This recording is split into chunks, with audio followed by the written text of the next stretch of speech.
Assalamualaikum warahmatullahi wabarakatuh. Sebelumnya perkenalkan nama saya Irsyad Zulfikri, lebih biasa dipanggil Irsyad atau Fikri. NIM saya adalah 23136013. Jadi di sini saya akan mempresentasikan hasil PPT saya yang dimana pada pembahasan itu mengenai tentang pertemuan awal sampai pertemuan terakhir. Langsung saja kita masuk ke dalam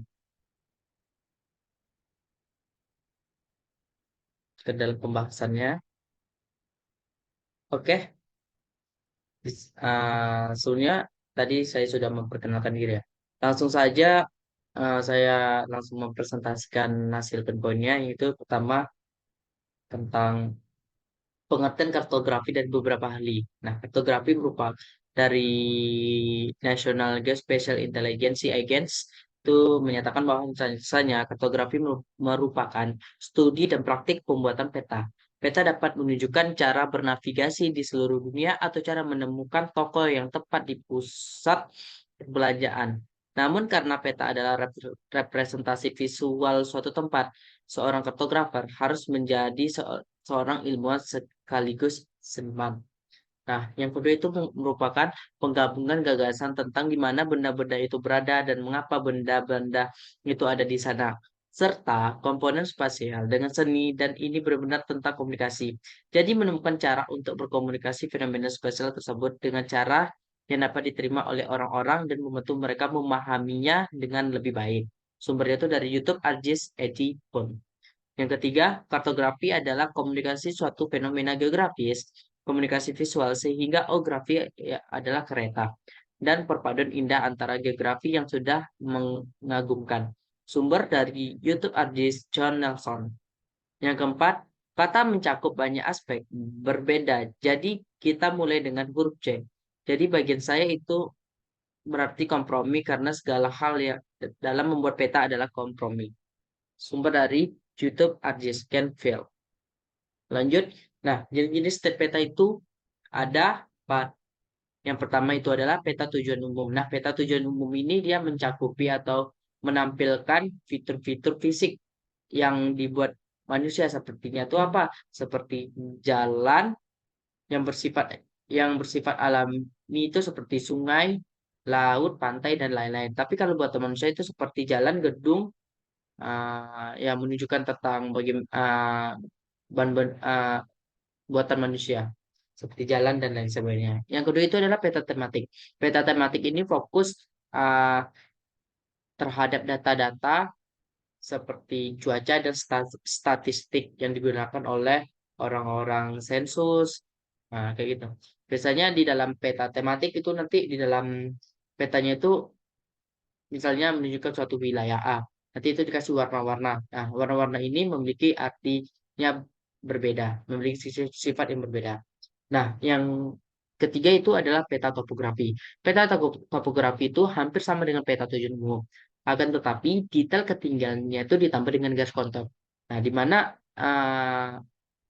dalam peta tersebut memiliki garis-garis kontur seperti garis-garis kalau garis itu uh, berjauhan itu menunjukkan bahwa itu landai. Tapi kalau garis itu merapat itu menunjukkan kemiringan lerengnya.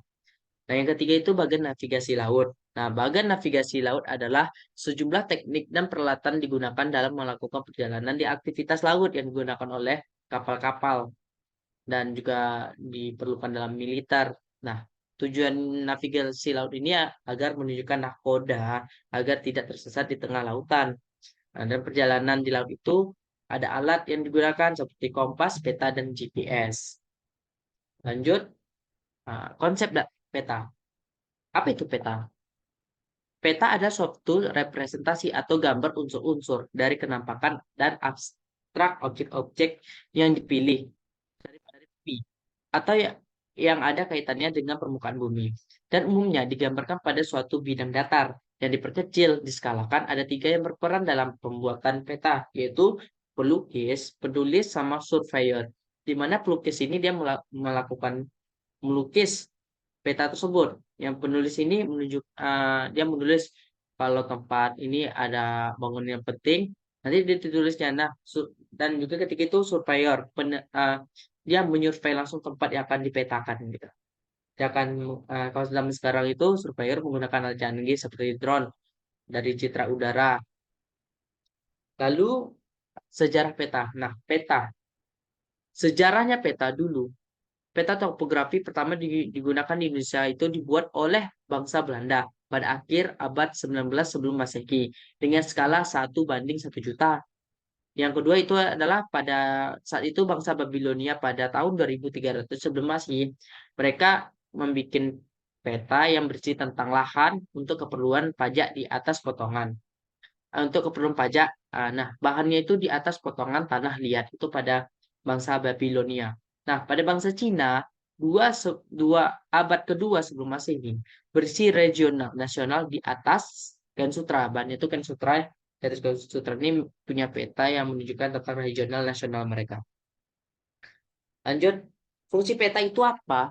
Nah, yang paling penting, paling umum peta itu adalah menunjukkan posisi lokasi relatif sama absolut. Yang kedua, memperlihatkan ukuran. Yang ketiga, memperlihatkan bentuk. Bentuk-bentuk permukaan itu bagaimana, bentuk fisiknya bagaimana, bentuk sosialnya gimana gitu. Yang keempat itu adalah mengumpulkan dan menyeleksi data-data dari suatu daerah dan menyajikan di atas peta seperti yang telah dijelaskan tadi pada peta tematik. Nah, tujuan peta itu apa? Tujuan peta itu uh, bertujuan untuk komunikasi antar ruang A, antar ruang B. Jadi, kalau dibikinkan peta, maka akan terjadi interaksi di sana. Yang kedua adalah untuk menyimpan informasi. Yang ketiga, digunakan untuk membantu suatu pekerjaan, misalnya konstruksi. Nah, di dalam konstruksi, seperti pembuatan jalan, bendungan, dan lain itu membutuhkan peta. Di mana fungsi peta tersebut adalah menunjukkan mana lahan yang cocok untuk dibikin bangunan. Nah, yang ketiga itu digunakan untuk membantu suatu pekerjaan. Misalnya, sudah saya jelaskan tadi. Yang keempat itu digunakan untuk membantu dalam suatu desain. Misal desain jalan dan lain sebagainya. Hampir sama seperti pada INC tadi. Lalu, unsur-unsur peta. Nah, unsur peta itu ada sekitar ada 8. Nah, seperti judul unsur peta itu ada judul peta, tipe data, indeks peta, dan insert peta yang berskala kecil, skala sumber dan pembuat peta, tahun pembuatan, proyeksi peta, orientasi peta, legenda atau keterangan, dan sistem koordinat. Lanjut. Nah, masuk ke bagian skala. Skala adalah skala skala peta rupa bumi topografi. Secara umum, peta rupa bumi berdasar skalanya dapat dikelompokkan menjadi 3 kelompok, yaitu skala besar. Nah, skala besar ini menunjukkan 1:5.000 sampai 1:50.000. Nah, sedangkan skala sedang itu menunjukkan dari 1:50.000 sampai 1:250.000. Nah, skala yang kecil, menunjukkan 1:250.000 dan lebih kecil. Itu skala kecil. Nah, untuk skala terbagi dua, skala angka sama skala garis. Yang eh, di mana skala angka sama skala garis, skala angka yang sudah ditunjukkan seperti 1:5.000 tadi, dan skala garis itu seperti ada garis warna hitam putih itu yang menunjukkan jarak-jaraknya. Gitu. Lanjut mencari skala peta dari peta yang tidak berskala. Itu kita mencarinya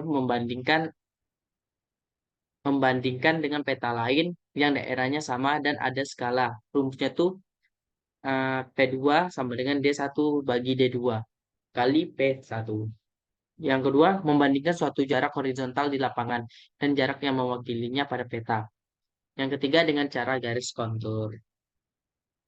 Lanjut, uh, masuk ke bagian posisi relatif sama posisi absolut. Nah, posisi relatif itu mengacu pada objek yang tempat atau objeknya itu uh, tempat terhadap objek atau tempat lain di sekitarnya melibatkan perbandingan atau hubungan antara antara atau lebih objek tersebut. Contohnya itu Mesir Raya uh, terletak di Simpang Skatip Sulaiman di depan gedung Telkom. Tapi kalau posisi absolut mengacu pada lokasi suatu objek yang berdasarkan dengan koordinat geografis dan sistem alamat yang dapat diukur dan dikenali secara global. Contohnya tuh posisi Indonesia seperti lintang selatan, bujur timur, nah dan seperti itu kurang lebih kan disebutkan koordinatnya. Lanjut, peta lereng. Peta lereng adalah peta yang menampilkan elevasi dan kemiringan suatu wilayah dengan menggunakan garis kontur. Garis tersebut menghubungkan titik dengan elevasi yang sama. Interval kontur menunjukkan perbedaan elevasi, sedangkan rapatnya garis kontur mengidentifikasikan bahwasanya itu adalah kemiringan lereng yang telah dijelaskan tadi.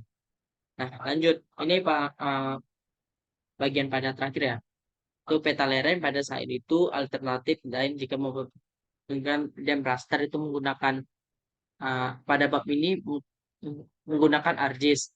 Lalu peta hasil pembuatan peta lereng yang diupload di e-learning tadi di e-learning dibuat dengan layout peta yang sesuai materi yang sudah dipelajari sebelumnya itu menggunakan ArcGIS kita membuat suatu peta lereng menggunakan ArcGIS kita ingin interpolasi dan lain sebagainya. Lalu kita meng-layoutkan gitu. Pada bab selanjutnya itu Anda dapat melakukan peta lereng menggunakan ArcGIS, membuat peta lereng menggunakan ArcGIS. Dan lanjut Anda dapat melakukan pembuatan peta lereng menggunakan DEM, maksud menggunakan ArcGIS tadi dan mempelajari layout dengan ArcGIS. Itu yang terakhir. Dan mungkin itu saja yang bisa saya sampaikan pada ujian akhir semester pada kali ini. Misalkan saya ada kesalahan kata atau sikap saya yang kurang berkenan di hati Bapak, saya memohon maaf. Dan saya ucapkan terima kasih banyak dan wassalamualaikum warahmatullahi wabarakatuh.